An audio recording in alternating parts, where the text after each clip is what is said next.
Hey folks, this is Hacksaw Jim Duggan, and you're watching WGS-TV. Tough guy.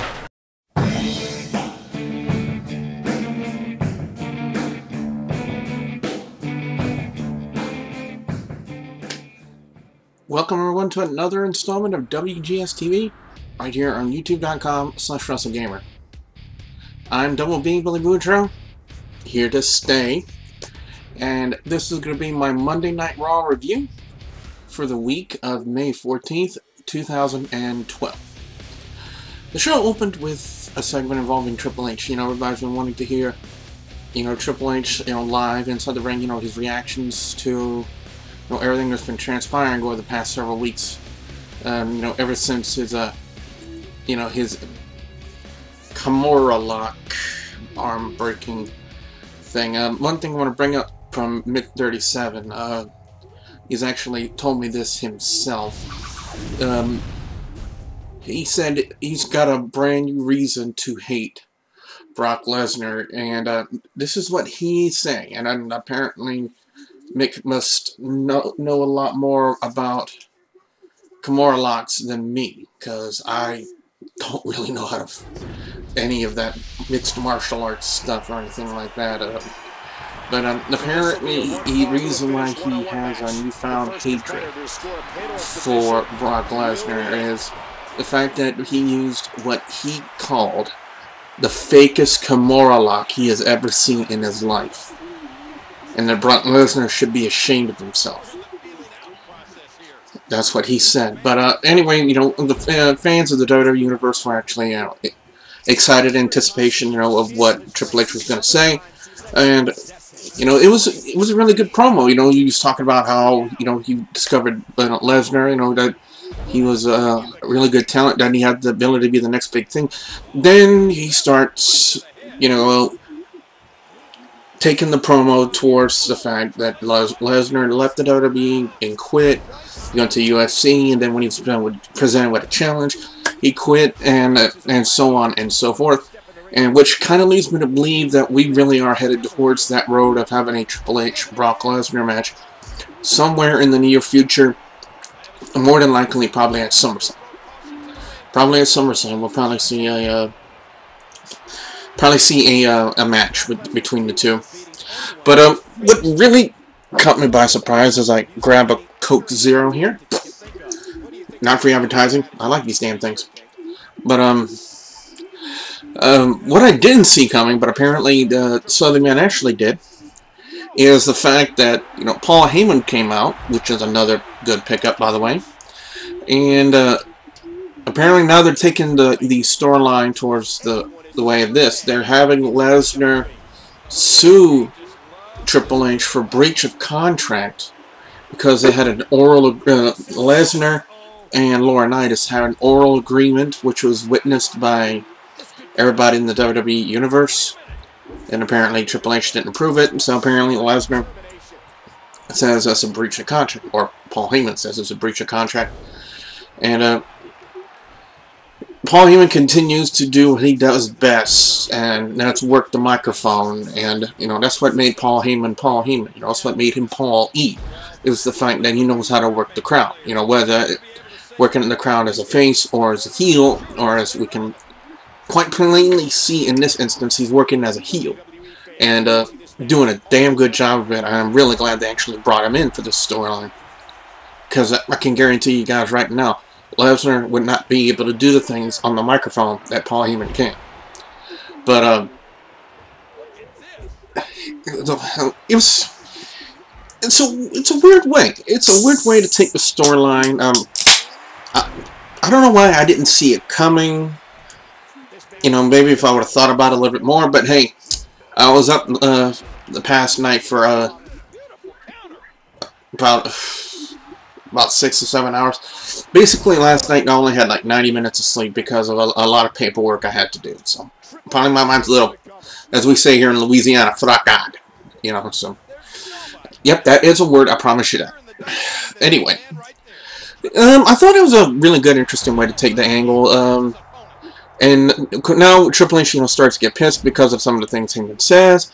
and kind of puts his hands on Paul Heyman, and of course the guy that came with Paul Heyman left in a hurry. And let's just say this: if you got a guy in the size of Triple H pissed off at you, would you want to stay in the ring? No, you don't.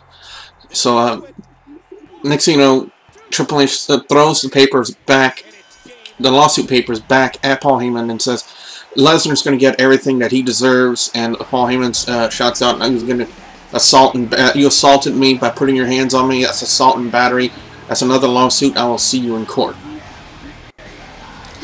4 out of 5 for a very intriguing opening segment, and I still can't believe I took.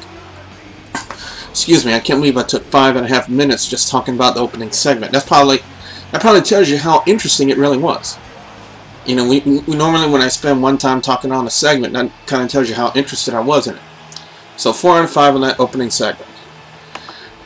Now to get on to the first match of the night, it was a very interesting tag team match. You had CM Punk, the WWE Champion, teaming up with the United States Champion, Santino Marella, to take on the Intercontinental Champion, Cody Rhodes, and the former World Heavyweight Champion, Daniel Bryan. Just imagine if they would have kept the title on Bryan at WrestleMania and not put it on Sheamus, and we still had this tag team match in the future. We would have had every singles champion, every major singles champion in one match. We would have had the WWE Champion and the United States Champion and the Intercontinental Champion and the World Heavyweight Champion. Not very often does that happen. I think it might have happened in WCW because, you know, back in the day, WCW had a crap load of secondary championships, but it has happened with WCW. But be that as it may, it was still a very interesting match, very interesting dynamic. WWE is really trying to, I guess, maybe build a little bit into the CM Punk Daniel Bryan match for the pay-per-view this Sunday, but they really haven't been doing a very good job. Let me just say this. But match-wise, this was a great match. I really thoroughly enjoyed it, seeing 4 good stars in her. CM Punk and Santino Marella get the win, and it was very intriguing, you know, to see what was going to happen and how they were going to play off a lot of this stuff for the pay-per-view between CM Punk and Daniel Bryan, because that was really possibly the main focus of the tag match, CM Punk and Daniel Bryan. You know, a lot of people can't see it like that, but that's the way I saw it. You know, they were trying to put some focus on these two for their championship match. So, 4 out of 5 for the tag match. Next up, we had the return of Beth Phoenix, who looked in phenomenal shape, by the way, taking on Alicia Fox. I still give my kudos to Alicia Fox for the fantastic match. And yes, it was. It was a really good match with her and Natalya on WWE Superstars last week. But this is not WWE Superstars. This is Monday Night Raw. The talents, the divas, really aren't supposed to shine that much. Divas like Alicia Fox, it's only on secondary shows that they're only supposed to shine. Or, that's the assumption I get. And we had a very quick match between Beth Phoenix and Alicia Fox. Like I said, Beth looked like in great shape. Looked like she hadn't missed a beat in her ankle injury.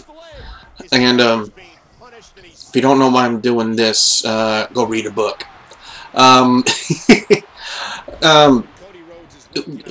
They're pushing Beth Phoenix for the title match against Layla at Over the Limit, which should be very interesting, because Layla's looked phenomenal since she's come back.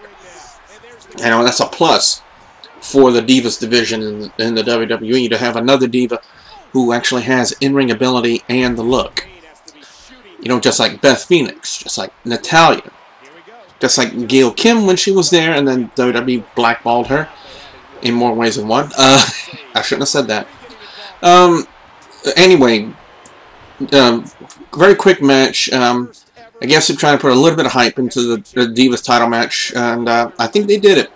Beth Phoenix gets the win, and otherwise average Divas match in the WWE, especially on Monday Night Raw. 3 out of 5. Then we come to what I like to call a very uneasy and very well worked match and segment. Now, it's been going on since last week that, you know, where they're playing the storyline now is that anybody that makes fun of John Laurinaitis' voice ends up getting in a lot of trouble. And Big Show was in a lot of trouble. If he didn't apologize to John Laurinaitis that night, he was going to get fired. So he put him in a match with Kane, which is always a plus in my book, to have a match with Kane and the Big Show. And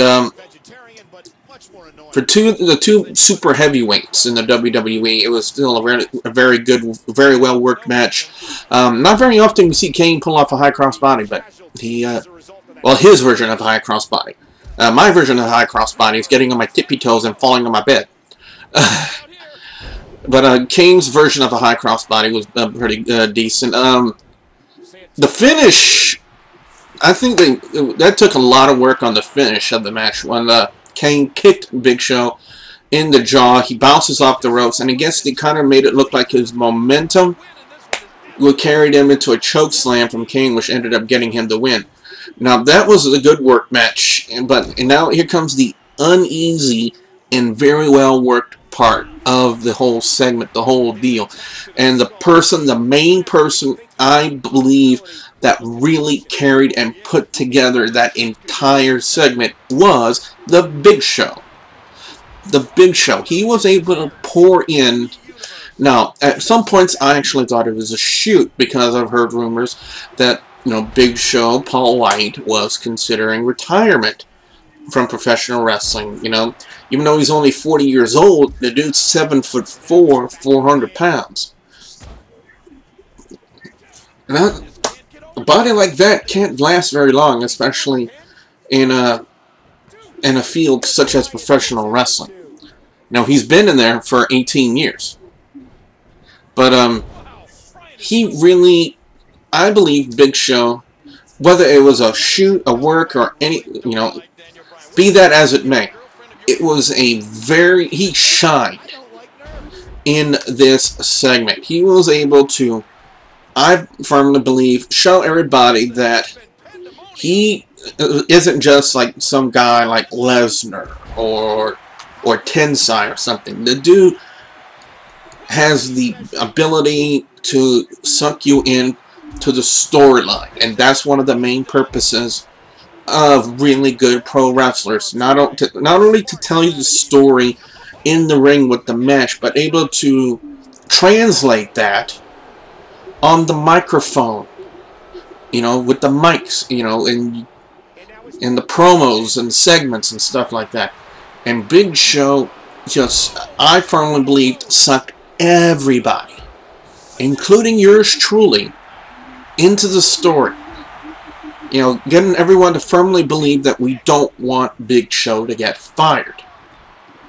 And he was able to pour in all sorts of emotions into this segment, and it was really, really well done. I tipped my hat off to Paul White, and it was a really well done segment. And then, of course, we get to the inevitability of John Laurinaitis, you know, I guess probably to draw more and more heat onto himself, which is, I don't see why. I mean, he's considered probably, you know, if not the top heel, in a sense, in the WWE right now. Because everybody hates his guts and makes fun of him. But apparently they wanted to draw even more heat and put more of that stuff on him and more of that focus on him when he fired the Big Show with a smile on his face. So, like I said, it was a very uneasy, but it was a very well worked match and segment. Again, tip of the hat to Big Show and Paul White, because I firmly believe he was the anchor of this entire segment. 5 out of 5. Next up, we had a 6-man tag match. It was Brodus Clay with the Funkadactyls. Always great to see them. Teaming up with Kofi Kingston and R-Truth, who had Little Jimmy. Don't ask me how I knew. I just knew. Taking on The Miz, Dolph Ziggler, and Jack Swagger. And apparently the focus on here was, well, there were two different focuses, or three if you think about it. One was the phenomenal match between Brodus Clay and The Miz last week. Apparently now they're trying to work a feud between these two guys. And then at the pay-per-view, there's going to be a tag team title match. Kofi Kingston and R-Truth versus Dolph Ziggler and Jack Swagger. The third focus was when they turned up and looked at, I guess, kind of the skybox area, you know, way up in the those kind of seats. If you've ever been in an arena where, you know, only the VIPs and sit over there. They had Abraham Washington, who apparently is in works with signing Mason Ryan. He also has Epico, Primo, and Rosa Mendez. Apparently, now we're getting back into the the stables, of managers. And I'll tell you what, I'll probably have a video later, if not tomorrow, at a later date, with my feelings of approval over this move. But anyway, the match was really well done. Can't expect anything less, but really, really good stuff. I got something I really want to say very quickly here. I know I've probably been on here for this review for a little bit of a time now, but I really want to, just say this really quickly. I was on the Skype line with the Slutty Man Ashley, and he kind of feels that Jack Swagger isn't a really good talent in the WWE. I gotta disagree. Be sure. His microphone skills, his mic skills, his promo skills are something to be desired. They are somewhat lacking. But now he has a mouthpiece. He's got a manager in the form of Vicky Guerrero, a guy who... a guy. I'm probably going to get a lot of comments for that. Sorry about that, guys. But I'm not going to edit this out because, again, and it shows you that, this is me. I'm a person.